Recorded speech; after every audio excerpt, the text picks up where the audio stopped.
The statue that sneezed. Hello, this is Jonna, and welcome to Story Nori. I'm here to tell you a couple of amusing stories from Korea. The first is entitled, The Statue That Sneezed.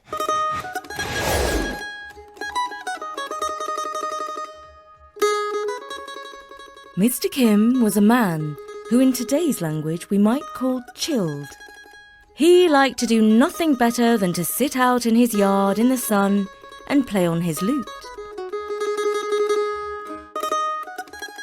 Meanwhile, his family, which included his old parents, his wife, his 4 children and a puppy, didn't always have much to eat.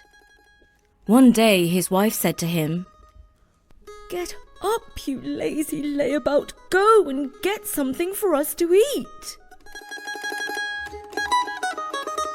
Mr. Kim finished the tune he was playing before rising to his feet, stretching and saying, "Sure thing, my primrose petal." So he went off up the mountain path with a sharp eye for something good enough to keep his family satisfied for a while. At first, he was optimistic enough to think he might spot a lump of gold, or perhaps a precious stone, or maybe a root of ginseng. As he went further on up the path, and his legs grew more weary, he thought that some grapes or berries or pears would do well enough. No doubt anything worth finding near the path would have been picked up already by some lazy, good-for-nothing. So Mr. Kim decided that it would pay to be a little more adventurous. He scrambled over some rocks, and then down into a ravine, and up the other side. Finally, his eyes were rewarded with a magnificent sight.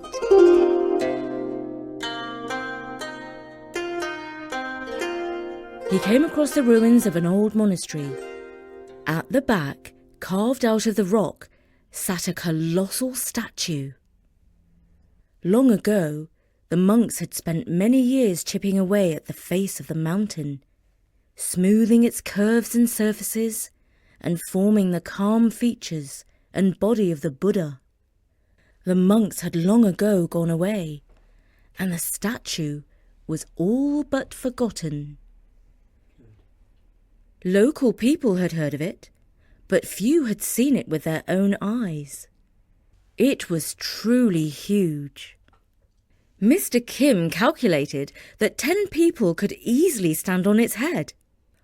While he was studying the head of the Buddha, he noticed that a pear tree was growing out of a crack in the stone, and dangling from a branch of the tree was a prize worth coming all this way for.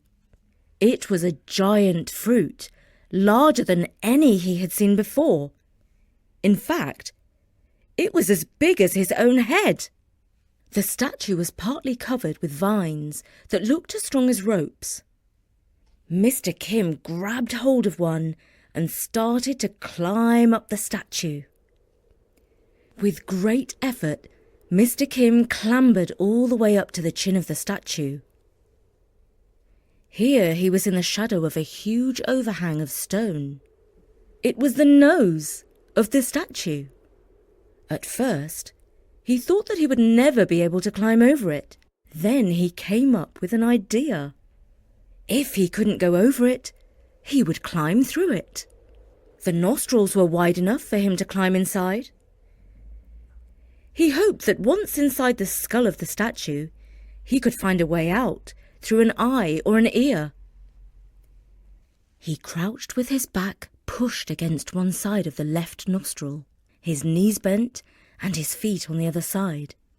And then he began to inch his way up, using his feet and his hands behind him. But he hadn't gone more than halfway up when he felt the walls of the nose tremble and a giant gust of wind shot him out of the nostril. What do you think happened? The statue of the Buddha had sneezed, of course. Mr. Kim must have tickled the inside of his nose. So out he flew. And he landed with a crash in a clump of bushes. When he came to, he was bruised and covered in dust. But otherwise, he was more or less not too hurt. Fortunately, he was so chilled by nature that when he fell, his body didn't tense up. Even better, he saw that the giant pear had fallen too and landed nearby.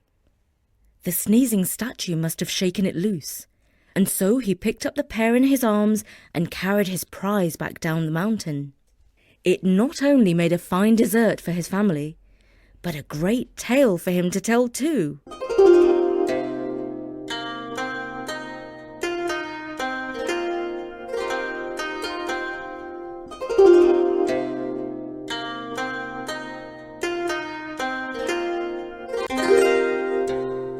And that was the story of the statue that sneezed. Bertie, what did you think of that story? What I really liked was the kind of image of this giant statue in the middle of a lonely part of the mountain. And I could kind of see the smooth features of the Buddha. I thought the story was really funny, the way he sneezed Mr. Kim out of the nostrils. And we have another story with a statue coming up in just over a minute. So don't go away. But first, it's time to give a shout out to our fantastic sponsor, OutSchool. OutSchool is a place where you can find a whole host of online classes for your kids. Both our kids have been trying out OutSchool over the past month, and the verdict is in. They love it! My 11-year-old son Sasha has been doing an art class learning to draw birds, and he's about to start a new class to learn Russian with OutSchool. And yep, he loves it. He gives it a big thumbs up. My daughter Sophie, also 11, loves it too. She's been doing digital art and has been taking part in a weekly Shakespeare class. She tells me that she really enjoys interacting with children in other countries through OutSchool. OutSchool is very affordable and has an abundance of choice for classes and subjects. I'm giving my child a gift that's going to last a lifetime, and you can too. To learn more about all OutSchool has to offer, and to save $15 off your child's first class, go to outschool.com/storynori. That's outschool.com/storynori to save $15 off your child's first class. outschool.com/storynori. Yes, do take up this offer because OutSchool really is fantastic and your kids will love it. And now, on with the story. The Mole's Wedding. On the bank of a broad river stands a great stone statue. It is many meters tall, and the wind likes to play and whistle around its head. Its feet and base sink deep into the ground. Now once upon a time, a mole lived in a burrow beneath the feet of the statue. He had a daughter whom he loved dearly, and thought she was the most beautiful mole who had ever lived. In fact, he thought she was the most lovely living thing in the world. When she was almost grown up, he set out to find her a suitable husband. Only the grandest and most powerful husband would do for the mole's wonderful daughter. He consulted far and wide, and all agreed that His Royal Highness the Great Blue Sky was above everything else in glory and magnificence. So the mole climbed up to the surface of the earth and looked up to the sky. Your greatness, your honour, your royal highness, the great blue sky. He called out. I am told that you are the most powerful and glorious thing in the whole wide world. Only my beautiful daughter will make a fitting match for one so wonderful as you. Will you marry her? And the great blue sky looked down at the mole and said, Dear sir, thank you for your kind offer, but I'm afraid that your information is not correct. His royal radiance, the sun, is more powerful and more magnificent than I. Only when he rises can I wear my bright blue robe. When he goes down, darkness covers the world. Better take your charming daughter to him. So the mole thanked His Royal Highness the Sky and called up instead to the sun. Your greatness, your honour, your royal radiance, the sun. He called out. I am told that you are the most powerful and glorious thing in the whole wide world. Only my beautiful daughter will make a fitting match for one so radiant as you. Will you marry her? And the sun shone down, dazzling the poor mole's eyes that were not used to the light. And he replied, Dear sir, thank you for your kind offer, but I am afraid that your information is not correct. His Royal Fluffiness the Cloud is more powerful than I. For when he flies in front of my face, he covers me up and blocks my light. The world falls dark when he so chooses, not I. So the mole thanked his royal radiance the sun and called up instead to the cloud. Your greatness, your honour, your royal fluffiness, the cloud. I am told that you are the most powerful and glorious thing in the whole wide world. Only my beautiful daughter will make a fitting match for one so magnificent and fluffy as you. Will you marry her? And the cloud, who was in a dark mood, frowned down at the mole and said, Mr. Mole, I'm afraid that your information is not correct. His royal blusteriness, the wind, is more glorious and more powerful than I. When he blows, I cannot resist his force, and he drives me as he wishes. It is he, not I, who makes the world go dark or light. I suggest you present your charming daughter to him. And so the mole thanked his royal fluffiness the cloud and called out to the wind. Your greatness, your honour, your royal blusteriness, the wind.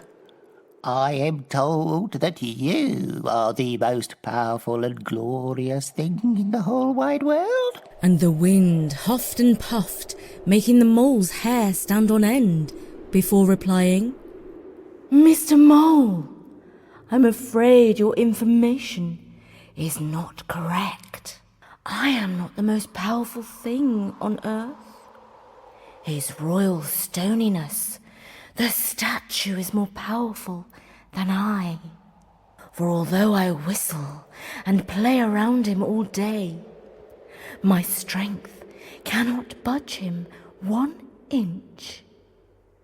Huff and puff as I might, he does not move, let alone topple over.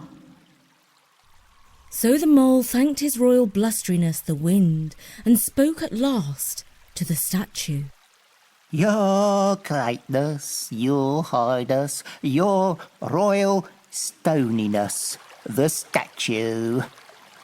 I am told that you are the most powerful and glorious thing in the whole wide world.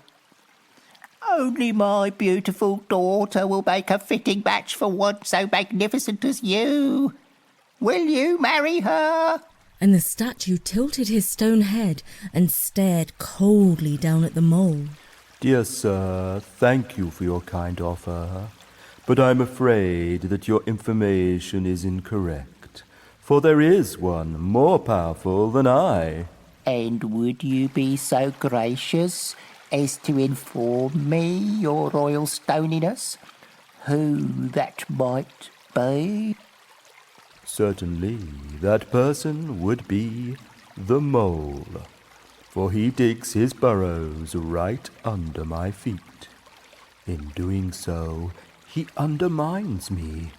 One day, I might sink down into his burrow and topple over into the river. Thank you, your royal stoniness, for that interesting information. And so he returned to the burrow where all the moles lived and spoke to his neighbour. As it happened, his neighbour's son had gone to the underground school with his daughter. And they were extremely fond of one another. They made a wonderful love match and were soon married and had a family full of lots of beautiful moly sons and daughters. And that was the story of the mole's wedding. Read by me, Jana, for storynori.com. And don't forget to check out our wonderful sponsor, outschool.com/storynori for $15 off your first class. From me, Jana, at storynori.com. Bye for now.